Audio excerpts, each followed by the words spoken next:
That time check was brought to you by ACS Manufacturing Corporation, ISO certified world-class quality. ACS.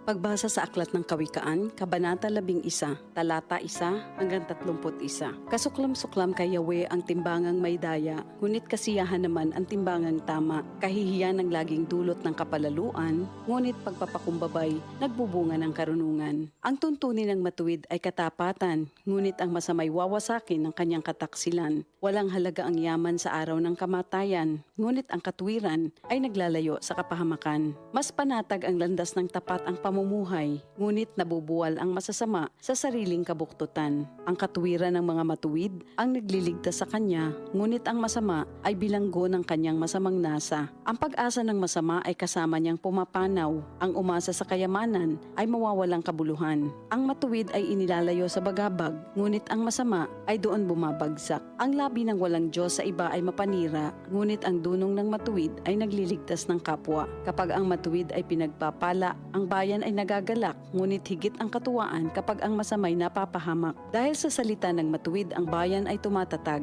ngunit sa kasinungalingan ng masama, ang lungsod ay nawawasak. Ang kapos sa kaalaman ay humahamak sa kapwa, ngunit laging tahimik ang taong may unawa. Walang maitatago sa bibig ng madaldal, ngunit ang tunay na kaibigan, iyong mapagkakatiwalaan. Sa kakulangan ng tuntunin ng bansa ay bumabagsak, ngunit sa payo ng nakararami, tagumpay ay tiyak. Ang nananagot para sa iba, sa gusot ay nasasadlak, ngunit ang ayaw gumarantiya ay malayo sa bagabag. Ang babaeng mahinhin ay nag-aani ng karangalan, ngunit ang walang dangal, tambakan ng kahihiyan. Lagi sa kahirapan ang taong tamad, ngunit masagana ang buhay ng isang masipag. Ang taong mabait ay nag-iimpok ng kabutihan, ngunit winawasak ng marahas ang sarili niyang buhay. Ano man ang anihin ng masama ay walang kabuluhan, ngunit ang gawang mabuti ay may pagpapalang taglay. Ang taong nasa matuwid ay makasusumpong ng buhay, ngunit ang landas ng masama ay patungo sa kamatayan. Ang kaisipang masama kay Yahweh ay kasuklam-suklam,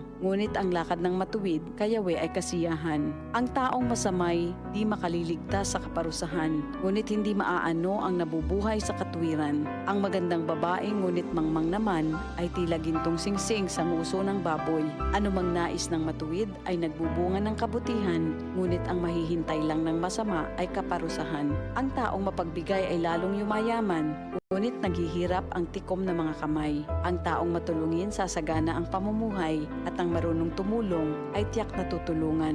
Sinusumpa pa ng lahat ang nagkakait ng butil, ngunit pinupuri ang nagbibigay ng pagkain. Kung mabuti ang hangarin, ikaw ay igagalang. Kapag humanap ng gulo, iyon ay masusumpungan. Malalantang tila dahon ang nagtitiwala sa kanyang yaman, ngunit ang matuwid ay giginhawa tulad ng sariwang halaman. Ang nagpupunla ng gulo sa sariling sambahayan, mag-aani ng problema, gugulo ang pamumuhay. Ang taong mangmang at walang nalalaman ay alipin ng matalino habang siya'y nabubuhay. Buhay ang dulot ng matuwid na pamumuhay, at kamatayan naman ang hatid ng karahasan. Ang matuwid ay ginagantimpalaan dito sa lupa, ngunit paparusahan naman ang mga makasalanan at masasama. Ito ang salita ng Diyos.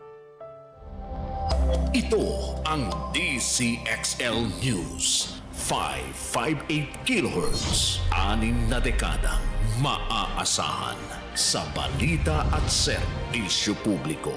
Ang himpilan ng RMN Network sa Mega Manila.